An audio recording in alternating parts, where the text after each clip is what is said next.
Sumatera Utara. Selamat sore pemirsa, untuk memperbarui informasi Anda seputar Sumatera Utara. Sumatera Utara hari ini hadir kembali menjumpai Anda edisi Sabtu 14 Mei 2022. Kali ini bersama saya Keriawan Sembiring. Dan saya Nur Hasanah. Beragam informasi terkini seputar Sumatera Utara telah dirangkum tim redaksi kami untuk Anda. Dan berikut informasi selengkapnya.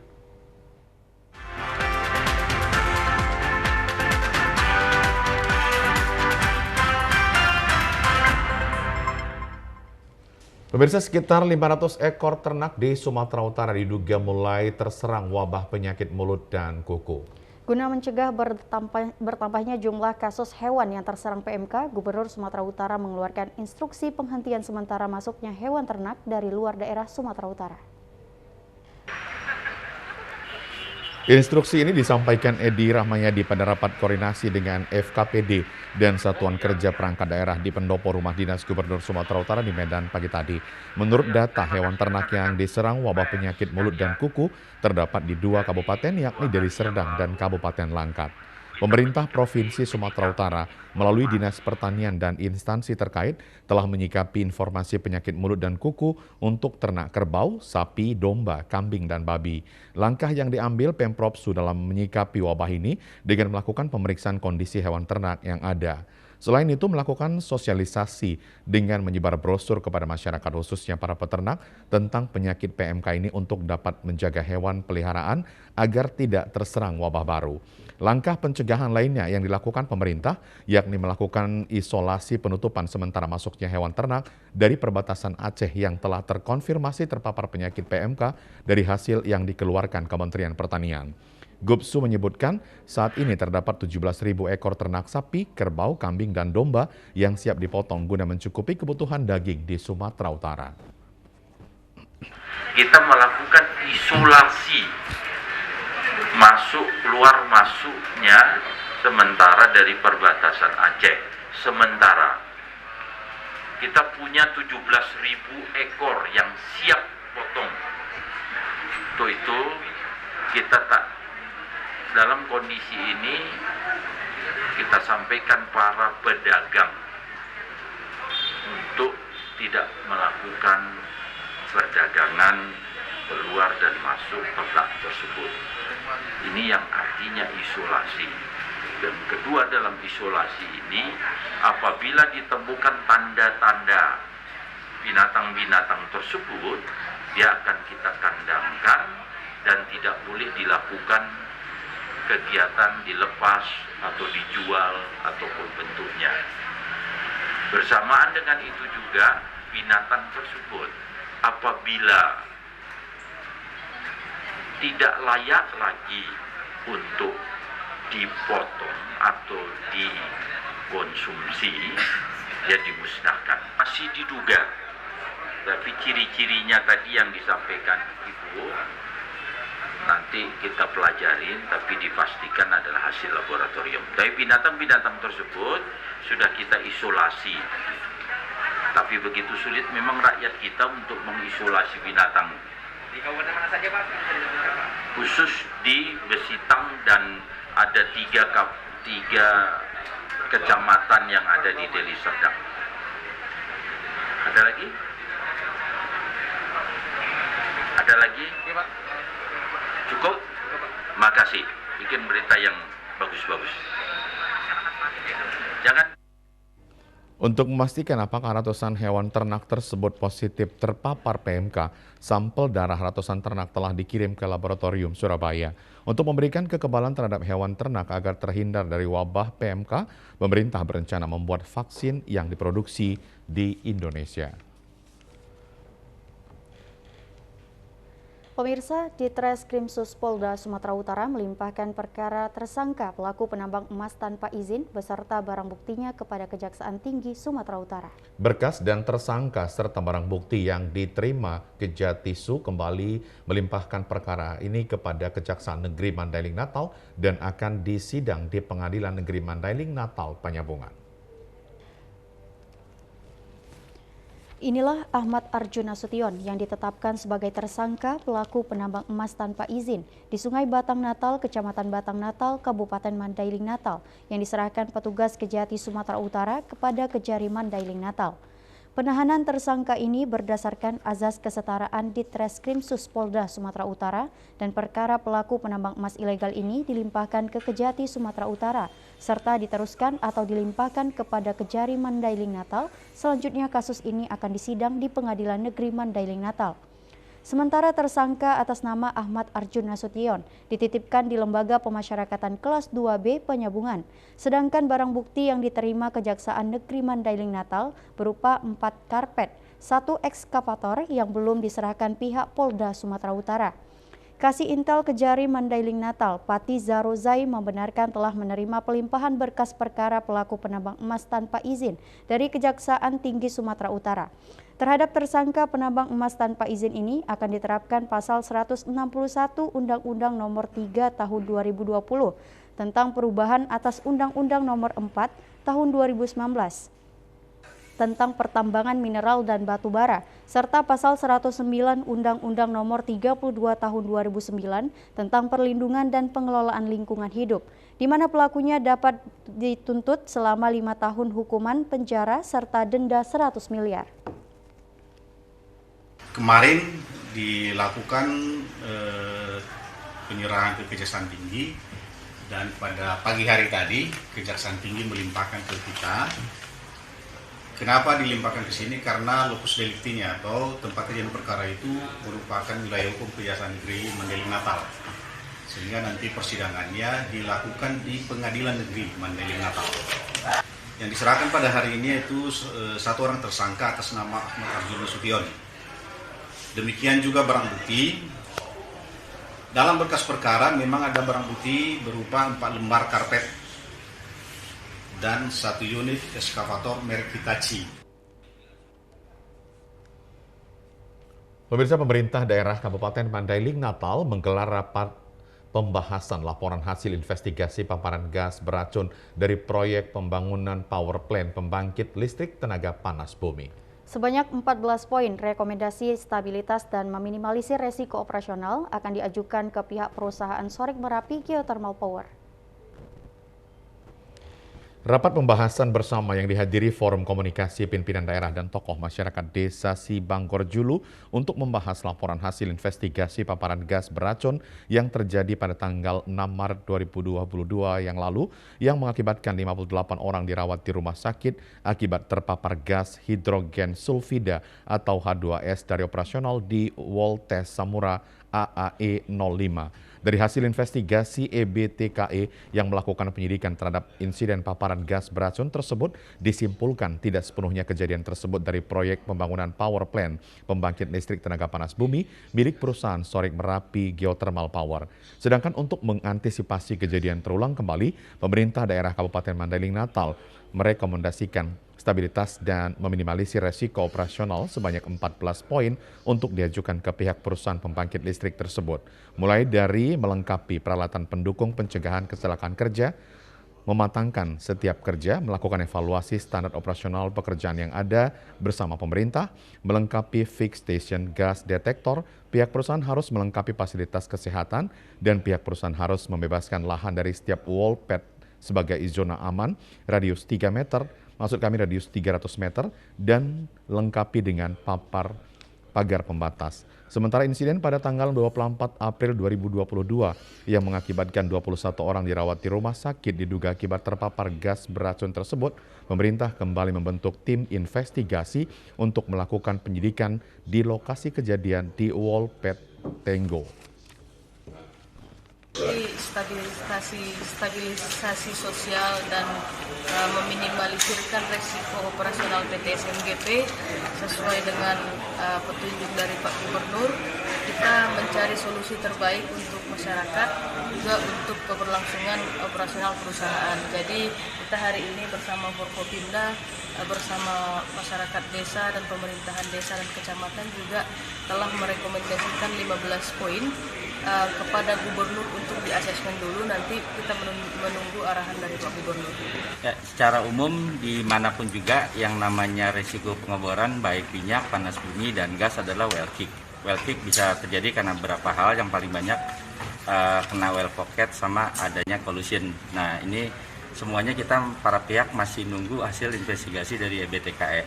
Jadi belum bisa berspekulasi apa yang terjadi, tapi kegiatan trik sudah dihentikan, penyemanan sumur sudah dilakukan dan saat ini kondisi T12 dalam kondisi aman, sudah terplak sama semen. Ya, Pak. Sampai saat ini perusahaan beroperasi secara normal dan belum ada rencana untuk memindahkan pipa. Pemirsa, tagih janji Wali Kota Binjai akan memperbaiki Jalan Umar Baki, Kecamatan Binjai Barat, Kota Binjai. Puluhan warga melakukan aksi demo dengan memblokir jalan. Aksi demo ini dilakukan dengan cara menutup akses jalan dengan menanam pohon pisang dan membuat tenda di tengah jalan. Aksi demo yang dilakukan warga Kelurahan Payaroba, Kecamatan Binjai Barat ini sebagai bentuk kekesalan warga terhadap janji Wali Kota Binjai yang akan memperbaiki jalan pada bulan April lalu. Namun janji yang disampaikan Wali Kota pada saat berkunjung ke Kecamatan Binjai Barat hingga kini belum juga terrealisasi. Jalan sepanjang 7 km lebih ini merupakan perlintasan truk bermuatan over kapasitas sehingga kondisinya sudah rusak parah dan berlobang meski sudah berulang kali dilakukan perbaikan. Selama ini perbaikan Jalan Umar Baki, Kecamatan Binjai Barat terkesan hanya memanipulasi anggaran semata. Karena setiap tahun jalan ini selalu diperbaiki namun kembali rusak karena tidak sesuai bestek dan prosedur pengerjaan proyek. Warga meminta kepada Wali Kota Binjai agar jalan utama di Kecamatan Binjai Barat ini diperbaiki dengan cara melakukan cor beton sehingga jalan tidak kembali rusak. Menanggapi aksi demo blokir jalan ini, Kepala Dinas Pekerjaan Umum Kota Binjai langsung turun ke lokasi untuk meredam kekesalan warga ke Kecamatan Binjai Barat. Saat meninjau lokasi, Kadis PU Kota Binjai berjanji akan segera memperbaiki jalan paling lambat pada bulan Juni mendatang setelah dilakukannya pengesahan anggaran di DPRD Kota Binjai. Pernyataan Kepala Dinas PU yang didampingi Satpol PP dan aparat kepolisian tersebut kembali mendapat protes dari warga dan janji manis pemerintahan kembali dirasakan masyarakat. Warga menuntut jika Jalan Umar Baki tidak juga diperbaiki akan terus memblokir jalan dan tidak memperbolehkan truk over kapasitas untuk melintas Jalan Umar Baki ini. Pemirsa, Ketua Umum Partai Demokrat berdialog dengan pengusaha yang ada di Medan. Informasi selengkapnya akan kami hadirkan sesaat lagi. Untuk itu, tetaplah bersama kami di Sumatera Utara hari ini.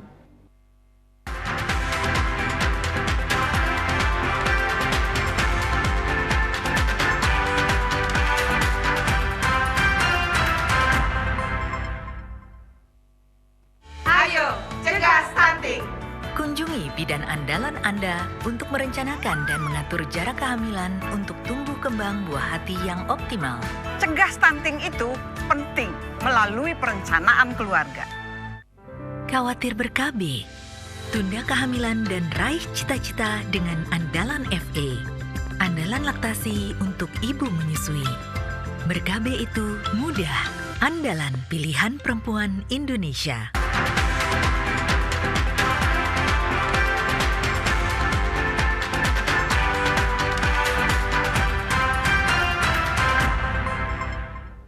Pemirsa, dalam kunjungannya di Kota Medan, Ketua Umum DPP Partai Demokrat Agus Harimurti Yudhoyono (AHY) selain melantik pengurus Demokrat Sumatera Utara, juga bertemu dengan pengusaha muda di Kota Medan. Dalam dialog dengan pengusaha muda di Kota Medan, AHY mengajak untuk bersama peduli bergerak meningkatkan pertumbuhan ekonomi berkeadilan di Indonesia agar tidak terjadi yang kaya makin kaya dan miskin tertinggal. Didampingi Sekjen Teku Rifki Harsha dan Ketua DPD Partai Demokrat Sumatera Utara Muhammad Lokot Nasution mendengarkan dialog Ketua Umum Partai Demokrat Agus Harimurti Yudhoyono bersama pengusaha muda di Kota Medan.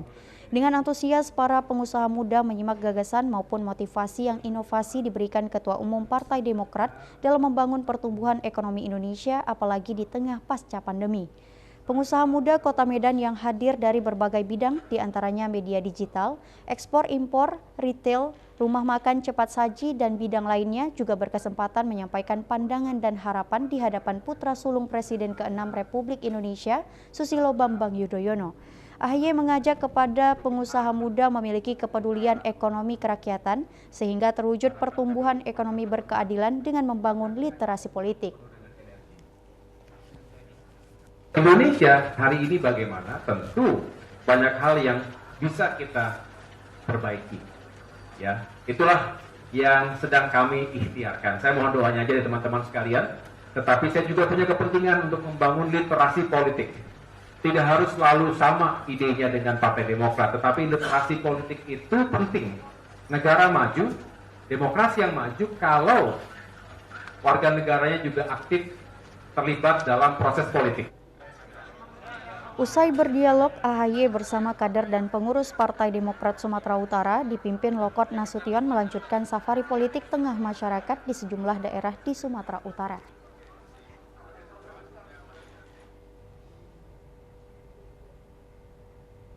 Pemirsa, Dinas Pendidikan Kabupaten Deli Serdang memperingati Hari Pendidikan Nasional Hardiknas 2022 dengan menggelar upacara di seluruh satuan pendidikan se-Kabupaten Deli Serdang.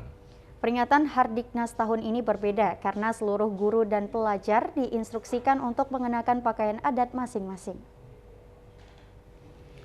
Peringatan Hari Pendidikan Nasional tahun 2022 yang mengangkat tema Pimpin Pemulihan Bergerak untuk Merdeka Belajar seharusnya diperingati setiap tanggal 2 Mei, namun karena bersamaan dengan perayaan Hari Raya Idul Fitri 1443 Hijriah, maka peringatannya digelar pada tanggal 13 Mei 2022 secara serentak se-Kabupaten Deli Serdang. Bupati Deli Serdang melalui Dinas Pendidikan menginstruksikan peringatan Hardiknas dilakukan dengan berpakaian adat masing-masing daerah yang menggambarkan keberagaman suku di Kabupaten Deli Serdang. Upacara peringatan Hari Pendidikan Nasional yang dilakukan di Sekolah Dasar Negeri 104237 di Desa Dalu 10B, Kecamatan Tanjung Morawa berlangsung hikmat. Sesuai dengan instruksi Bupati melalui Dinas Pendidikan Kabupaten Deli Serdang untuk melaksanakan upacara dengan memakai pakaian adat. Salah seorang guru Arwin mengatakan sangat bersyukur pada hari ini dapat melaksanakan peringatan Hari Pendidikan Nasional di lingkungan sekolah dan merasa bangga dan dengan memperingati atau peringatan ini dengan mengenakan pakaian adat daerah yang menggambarkan keberagaman suku di Indonesia. Rasa syukur juga terungkap dengan kembalinya pembelajaran tatap muka yang selama 2 tahun belakangan pembelajaran melalui daring yang kurang efektif dan berbagai kendala pada peserta didik. Kami seluruh keluarga besar SDN 104237 Dalu 10B merasa bersyukur kepada Allah, Pak, karena pada tahun ini kita diberikan tatap muka oleh pemerintah kita Republik Indonesia untuk melaksanakan perayaan peringatan Hari Pendidikan Nasional tahun 2022 ini, Pak. Sekaligus bertepatan dengan 1 Syawal 1443 Hijriah. Tanggal 2 Mei. Kebetulan kami sangat berbahagia, Pak. Dan atas kebahagiaan kami itu anak-anak kami memakai baju-baju adat yang ada, etnis yang ada di SD kami ini sebagai tanda syukur kami kepada Allah dan terima kasih kami kepada pemerintah negara Republik Indonesia, Pak. Diharapkan pembelajaran tatap muka secara penuh akan segera diizinkan dengan tidak mengabaikan protokol kesehatan secara ketat.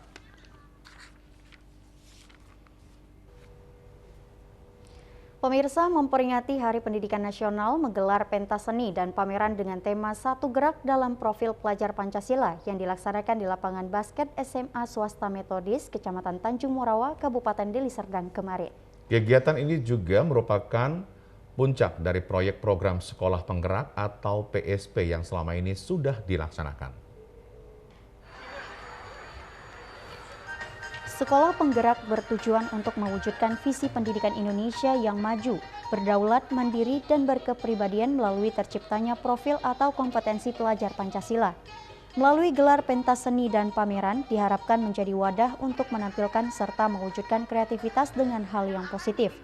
Selain itu dapat menjadi motivasi dan menggali potensi diri dalam berbagai bidang terutama bidang pendidikan. Kacabdis Lubuk Pakam, Dinas Pendidikan Sumatera Utara, August Sinaga mengatakan, Sekolah Penggerak adalah sekolah yang berfokus pada pengembangan hasil belajar siswa secara holistik. Untuk mewujudkan profil pelajar Pancasila mencakup kompetensi dan karakter yang diawali dengan SDM kepala sekolah serta guru yang unggul. PSP adalah upaya untuk mewujudkan visi pendidikan Indonesia dalam mewujudkan Indonesia yang maju, berdaulat, mandiri, dan berkepribadian melalui terciptanya pelajar Pancasila. PSP merupakan penyempurnaan program transformasi sekolah sebelumnya dan akan mengakselerasikan sekolah untuk bergerak 1 hingga 2 tahap lebih maju. Swasta Metodis Tanjung Merawat ini adalah salah satu sekolah penggerak SMA ya, yang memang menerapkan kurikulum merdeka yang memang nanti mempersiapkan anak-anak tamatan dari sini yang dimulai dari kelas 10 untuk menjadi peserta didik yang memiliki profil pelajar Pancasila yang dimulai dari beriman, bertakwa, berhalal mulia, berkebidikan global, bergotong royong, bernalar kritis, kreatif, mandiri, dan bergotong royong. Ini diharapkan nanti dengan program sekolah penggerak ini, maka pembentukan dan pengembangan karakter dan soft skill bagi anak yang akan terus diberikan mulai kelas 10, 11, dan 12. Diharapkan nanti setelah tamat, mereka bisa menjadi generasi-generasi emas yang bisa berdaya saing, memiliki karakter dan soft skill untuk meraih masa depan mereka. Kepala SMA Swasta Metodis Tanjung Morawa, Resien, mengatakan kegiatan sebagai lanjutan dari proyek profil pelajar Pancasila dan ini merupakan program sekolah penggerak. Sedangkan untuk mewujudkan kepedulian kepada sesama, anak-anak diajarkan berbagi dalam bentuk pemberian sembako kepada warga di lingkungan sekitar sekolah. Di Metodis Tanjung Morawa, saat ini kita memang melakukan banyak proses pengubatan yang membuat setiap daripada warga sekolah ini bergerak bersama, maju bersama, ya, untuk menciptakan profil pelajar Pancasila.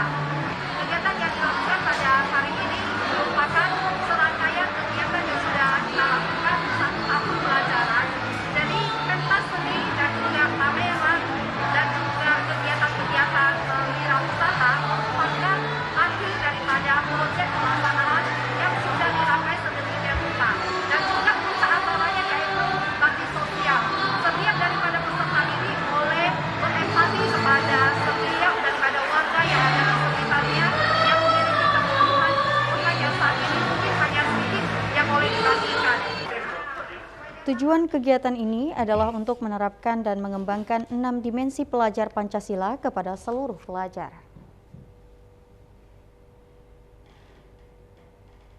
Peringati Hari Pendidikan Nasional di Kabupaten Toba diwarnai dengan pemberian beasiswa terhadap siswa dan guru yang berprestasi. Penyerahan beasiswa dan hadiah kepada siswa dan guru berprestasi tersebut langsung diberikan Bupati Toba secara simbolis. Sekitar 55 orang siswa-siswi SMP se-Kabupaten Toba yang diterima di Sekolah SMA Unggul Del dan SMA Plus Yayasan Soposurung Balige menerima bantuan beasiswa sebesar 5 juta per orang. Bupati Toba Poltak Sitorus mengatakan masa pandemi COVID-19 tidak menjadi penghalang untuk menciptakan prestasi pendidikan baik di tingkat nasional hingga internasional. Tahun 2021 yang lalu, 5 orang siswa Toba masih berkiprah pada kompetisi sains nasional dengan perolehan medali perak dan perunggu se-Sumatera Utara, dan tahun 2022 berhasilnya SMP Negeri 1 Siantar Narumonda mendapatkan medali emas tingkat internasional pada Lomba IOT International Science Fair 2022. Prestasi pendidikan ini terus diraih dengan berhasilnya SMP Kabupaten Toba menjadi siswa unggul Del dan SMA Asrama Yayasan Tunas Bangsa Soposurung dengan jumlah 55 orang atau nomor urut 2 terbanyak se-Kabupaten Toba seluruh Indonesia dan terbanyak sekawasan Danau Toba. Begitu juga dengan berhasilnya siswa-siswi SMP Negeri 3 Balige memperoleh medali emas dan perak pada Olimpiade Garuda Sains Indonesia yang mendapat penghargaan sebagai penulis terbaik tingkat nasional, serta berhasilnya 5 orang siswa SMP swasta Yayasan Bonapasoget Sejahtera meraih medali emas dan 2 medali perak dan 2 medali perunggu pada kejuaraan stok guna wusu Open Championship Sumut. Kebanggaan pemerintah Kabupaten Toba atas perolehan pendidikan Toba telah membawa nama harum Kabupaten Toba dan kebanggaan ini diapresiasi dan diberikan penghargaan kepada siswa dan guru.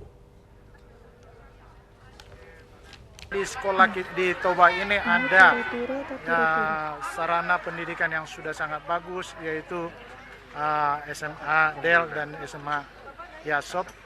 Maka fokus kita bagaimana supaya anak-anak kita menduduki kedua SMA ini. Nah, kita programkan kelas unggulan di tiap SMP yang ranking-rankingnya kita satukan di satu kelas, kemudian kita didik, kita persiapkan, gurunya juga kita latih, siswanya kita latih, kita persiapkan, kita ajak juga perusahaan-perusahaan untuk membantu, dan juga kita ajak Johannes Surya institut juga untuk melatih mereka. Dan ternyata inilah hasilnya, luar biasa, kita bisa menduduki nomor 2 terbanyak di se-Indonesia dan nomor 1 terbanyak se-kawasan Danau Toba. Pemirsa, informasi mengenai penyelesaian permasalahan ASN di Dukcapil Nias Utara akan kami hadirkan sesaat lagi. Tetaplah bersama kami di Sumatera Utara hari ini.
Pemirsa, permasalahan di internal Dinas Kependudukan dan Pencatatan Sipil Kabupaten Nias Utara, sebagaimana sempat viral pada media sosial, telah diselesaikan secara kekeluargaan. Kini pelayanan publik pemerintah di instansi itu tetap berjalan dengan baik.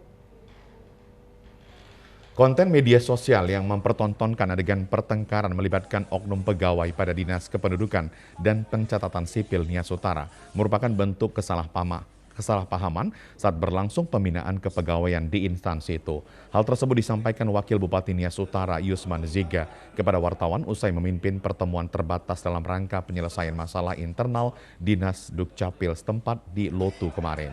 Lebih jauh dijelaskan oknum Kepala Dinas Kependudukan Ignatius Crispinus Baiha dan pejabat strukturalnya yang sempat mengeluarkan ucapan kurang beretika telah saling mengakui kesalahannya dan memaafkan satu dengan yang lain. Selanjutnya, semua pihak yang bertikai atas kesalahpahaman itu sudah memastikan tidak mengulanginya kembali. Fasilitasi penyelesaian masalah secara kekeluargaan di pemerintah itu ditempuh sebagai bagian pembinaan kepegawaian. Kesalahpahaman saja. Ya, jadi setelah kita bicara dari hati ke hati, maka semuanya mulai dari pimpinan sampai kepada staf sudah memahami semua yang terjadi dan sudah dimaklumi dan akhirnya sudah kita selesaikan dengan baik. Tidak perlu harus ada teguran, tidak perlu harus ada pemecatan atau segala macam. Ini sudah hadir semua dari BKD, dari Kominfo, dari PLHSEK, dan dari staf ahli, dari asisten, dari inspektorat juga semua sudah hadir. Ya, dan semua kita tadi sudah Bapak saksikan bahwa kita saling bersalaman, saling berpelukan dan bertekad untuk maju bersama membangun Dinas Kependudukan Kabupaten Nias Utara. Adanya permasalahan internal yang sempat terjadi tidak berdampak pada aktivitas layanan publik pemerintah di Dinas Kependudukan dan Pencatatan Sipil Kabupaten Nias Utara. Pemerintah setempat juga akan berkoordinasi dengan Kepolisian Resort Nias serta meminta oknum pemilik akun media sosial yang membuat viral adegan pertengkaran pegawai Dinas Dukcapil itu untuk menghapusnya.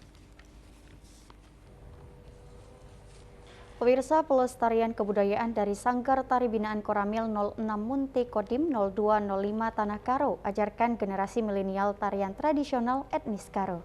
Sanggar tari ini menjadi wadah bagi generasi milenial untuk tetap mewarisi budaya seperti tarian tradisional yang diharapkan dapat menjadi daya tarik wisatawan untuk berkunjung ke Kabupaten Karo.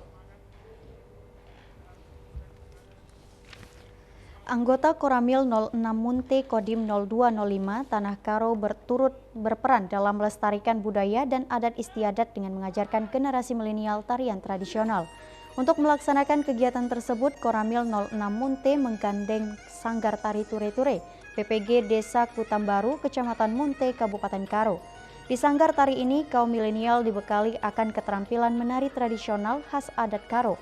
Pelatihan ini pun mendapat dukungan khusus dari TNI dan juga pemerintahan desa, di mana kegiatan ini bersifat positif dan dapat menjadi wadah bagi kaum milenial untuk mewarisi tradisi dari leluhurnya. Babinsa Koramil 06 Munte Serka Sarwan mengatakan, pembinaan dengan warisan seperti tarian tradisional agar anak muda tidak melupakan sejarah dan tidak terkontaminasi budaya barat yang berdampak buruk terhadap perkembangan anak muda, dengan harapan melalui kebudayaan tari tradisional ini dapat mengangkat kebudayaan etnis Karo ke tingkat lebih tinggi. Untuk adik-adik kita milenial ini, agar nantinya adik-adik kita ini tidak melupakan sejarah tarian. Karena tradisional sekarang ini sudah memudar. Kita fokuskan kepada anak-anak milenial ini agar dia cinta kepada budayanya. Dengan begitu, maka bisa berkembang tarian tradisional ini, bisa meluas. Kita doakan bisa meluas ke penjuru Indonesia. Bisa-bisa ke luar negeri, kalau memang itu ada kemauan dari adik-adik kita ini. Juga dengan adanya tarian-tarian ini, kita menghindarkan dari adik-adik ini ke jenjang negatif.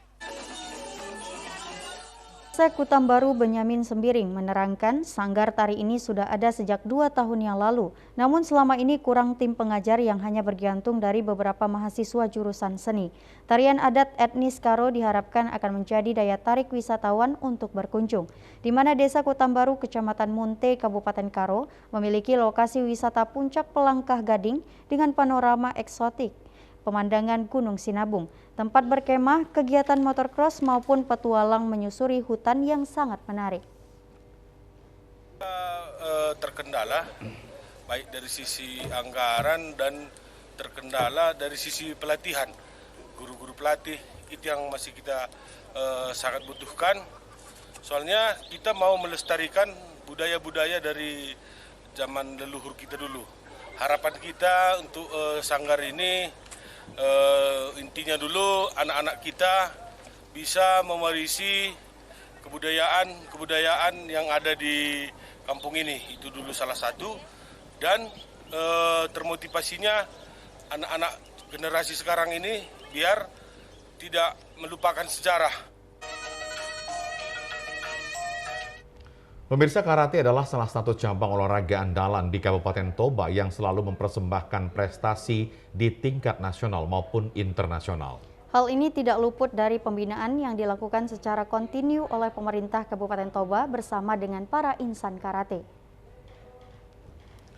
Kejuaraan Kabupaten Forky Toba tahun 2022 yang memperebutkan Piala Bupati Toba Cup 1 adalah bentuk pembinaan yang dilakukan pemerintah Kabupaten Toba. Pembinaan Forky Toba Poltak Sitorus mengatakan selama pandemi COVID-19 frekuensi kegiatan olahraga hampir ditiadakan, namun untuk saat ini seiring angka terpapar COVID-19 sudah jauh berkurang dan pemerintah telah memberikan kelonggaran untuk kegiatan masyarakat.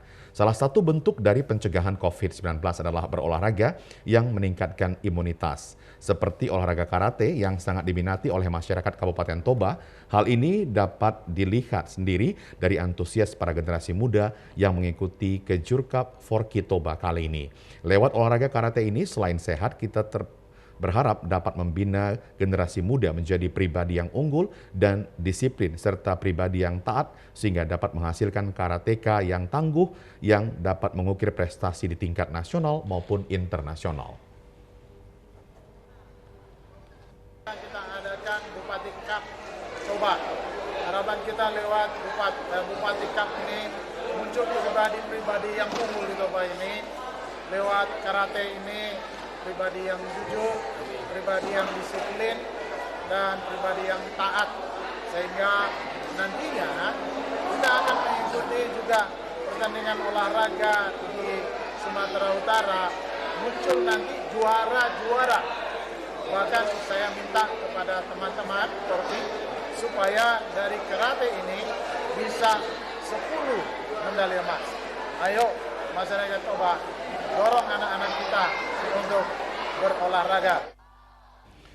Ketua Forki Toba Tony Simanjuntak mengatakan terlaksananya kejuaraan Kabupaten Forki Toba yang memperebutkan Piala Bupati ini tidak luput dari peran serta dan dorongan dari pemerintah Kabupaten Toba yang selalu memberikan perhatiannya untuk cabang olahraga karate.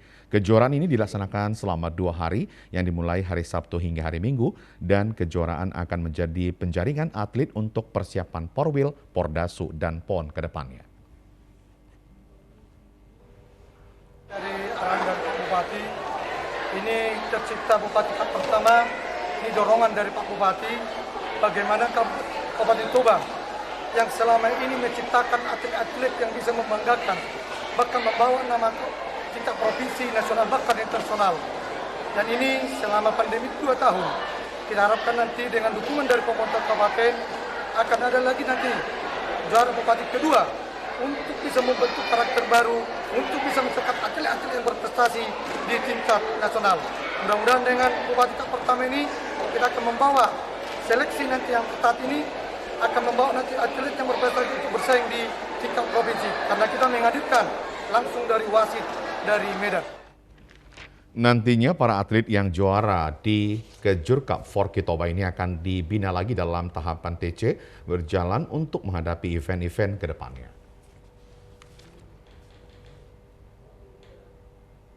Pemirsa, kami akan segera kembali dengan sejumlah informasi lainnya. Tetaplah bersama kami di Sumatera Utara hari ini.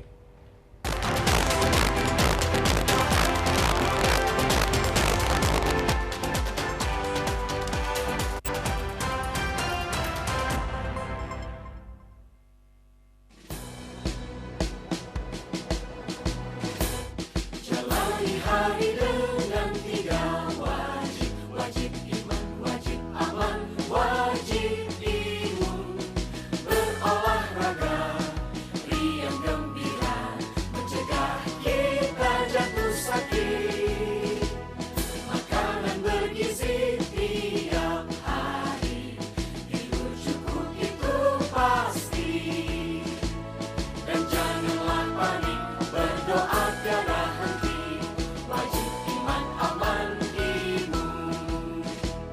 Pakailah maskermu, jagalah jarakmu, cuci tanganmu selalu. Kita raih bahagia dengan iman, aman, imun, badan sehat, bangsa kuat.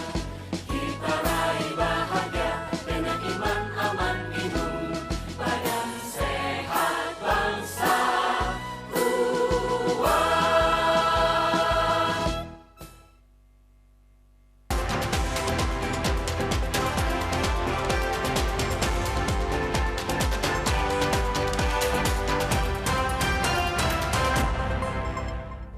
Pemirsa, 3 tahun pasca ambruknya jembatan penghubung Jalan Provinsi Dr. Median Sirait di Desa Lumban Manurung, Kecamatan Parmaksian, Kabupaten Toba, belum pernah diperbaiki hingga saat ini.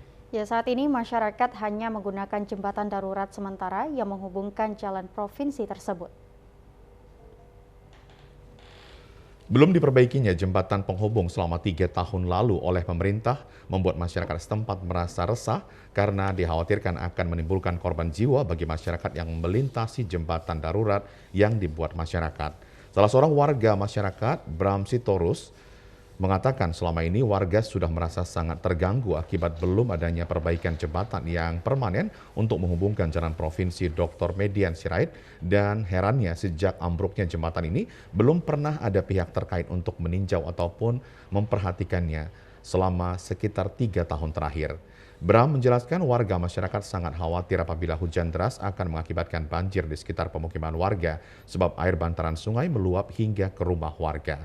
Selain itu, suara bising dari jembatan darurat yang ada saat ini sangatlah mengganggu akibat suara papan penghubung jembatan darurat ketika dilalui oleh kendaraan di saat warga istirahat, dan dikhawatirkan jembatan darurat yang dilalui oleh kendaraan lama-kelamaan tidak tahan akibat kendaraan yang melewati terkadang tidak sesuai dengan tonase daya tahan jembatan tersebut.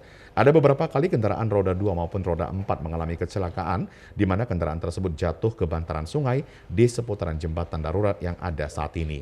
Untuk itu masyarakat berharap agar pemerintah setempat lebih serius untuk menanggapi hal tersebut dikarenakan masyarakat saat ini sudah hampir pesimis tidak akan ada perbaikan lagi, cuma mengandalkan jembatan darurat yang ada saat ini. Saat ini pernahkah ada tinjauan dari pihak pemerintah atau belum, Pak? Belum pernah, Pak, sampai saat ini belum pernah yang saya lihat, Pak. Sangat terganggu, Pak. Sangat terganggu sekali kebisingan jembatan ini. Transportasi kami pun udah macet-macet sekali, Pak. Kalau yang warga kami harapkan ini cepat segera dibangun, Pak, diperbaiki jembatan ini, Pak. Masih dalam suasana perayaan Idul Fitri 1443 Hijriah, beberapa lokasi wisata di Kabupaten Deli Serdang masih ramai dipadati pengunjung. Salah satu objek wisata yang ramai dikunjungi, salah satunya adalah Pantai Putra Deli di Desa Denai, Kuala, Kecamatan Pantai Labu. Beginilah suasana di lokasi objek wisata Pantai Putra Deli yang ramai dipadati pengunjung dari berbagai daerah di Sumatera Utara. Lokasi wisata Pantai Putra Deli ini mudah dijangkau. Jika dari kota Lubuk Pakam lebih kurang 30 menit, serta akses jalannya juga sudah diaspal. Untuk tiket masuk juga sangat terjangkau. Satu unit mobil hanya membayar Rp35.000 dan sepeda motor hanya Rp10.000. Pengunjung sudah dapat menikmati indahnya suasana di lokasi pantai. Pengelola pantai telah menyediakan pondok-pondok dan tempat untuk pengunjung sambil dapat menikmati suasana pantai. Terlihat pengunjung sangat menikmati suasana pantai, ada yang asik bermain pasir di tepi pantai dan mandi memakai ban. Ada juga lokasi berfoto selfie dan pengunjung juga diperbolehkan melakukan bakar-bakar ikan di pinggir pantai tersebut, serta pengelola menyediakan tempat bernyanyi atau karaoke untuk menyalurkan bakat tarik suara. Salah seorang pengunjung pantai, Intan, mengatakan ia bersama keluarga memilih datang ke lokasi Pantai Putra Deli ini. Selain tempatnya yang indah, juga biayanya yang cukup terjangkau. Menikmati Sungai Kualuh ini aja tiap tahun. Tapi dari Jakarta bela-belain ke sini. Mau naik buat inilah, nikmati ya kebiasaan kan. Kebiasaan Hagap ini tiap tahun digelar. Ya, kayaknya kalau nggak naik buat kayak ada yang kurang aja gitu. Emangnya ibu ini dari mana? Kami dari Jakarta, kami dari Abang ini. Jadi kami ya sengaja lah setiap tahunnya pulang ke tempat orang tua. Kalau udah pulang ke sini ya harus naik boat kan. Apa aja. Pengelola Pantai Sultan Syahri mengakui bahwa pasca libur Idul Fitri 1443 Hijriah tahun ini terjadi peningkatan pengunjung karena pemerintah memberi kelonggaran PPKM pada masyarakat. Pada tahun ini ada tambahan permainan di lokasi pantai dengan mendatangkan 2 unit kuda yang akan mengelilingi lokasi wisata di Pantai Putra Deli dengan tarif yang terjangkau.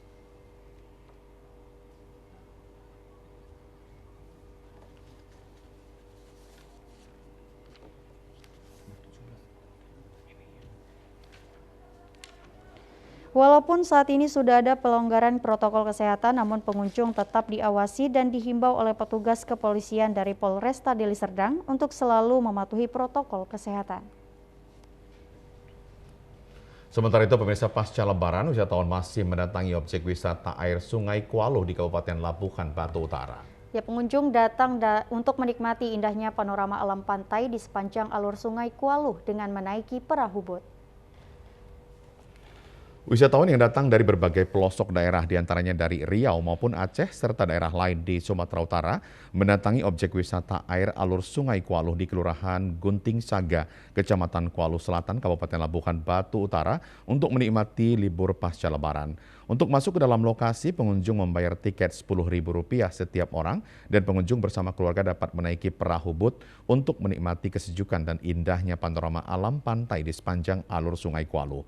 Wisata air yang dilaksanakan setiap tahun ini dilakukan guna memberi kegembiraan kepada wisatawan pada masa Lebaran. Kegiatan ini sudah berlangsung selama 63 tahun sehingga menjadi tradisi tahunan oleh masyarakat Kualu yang bermukim di sepanjang bantaran sungai ini. Salah seorang pengunjung, Desi, mengatakan hampir setiap tahun mereka beserta keluarga berkunjung ke lokasi wisata ini karena sangat terkesan ketika naik perahu bot. Situasi di sini,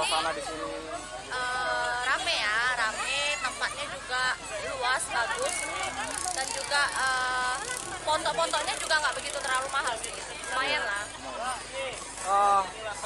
Tempat-tempat yang mana nih Bu, yang paling indah, yang paling disukai Bu? Fasilitas di sini Bu?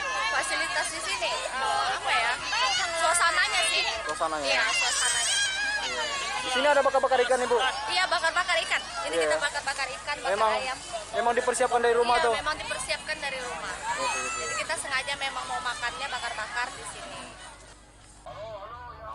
Warga yang bermukim pada sekitar bantaran Sungai Kualu berharap agar pemerintah menata daerah aliran sungai dan pantai Sungai Kualu untuk menjadi objek wisata terapung.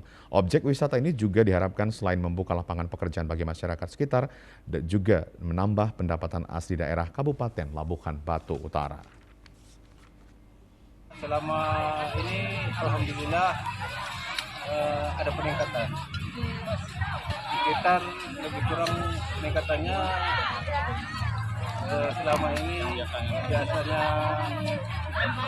10% bisa meningkat 20%. Sekitar 2.000 orang. 2.000 orang. Di hari ini atau semalam? Di semalamnya. Semalamnya. Kalau hari ini ya sekitar kalau kita pantau di sini sekitar 1.500-an orang.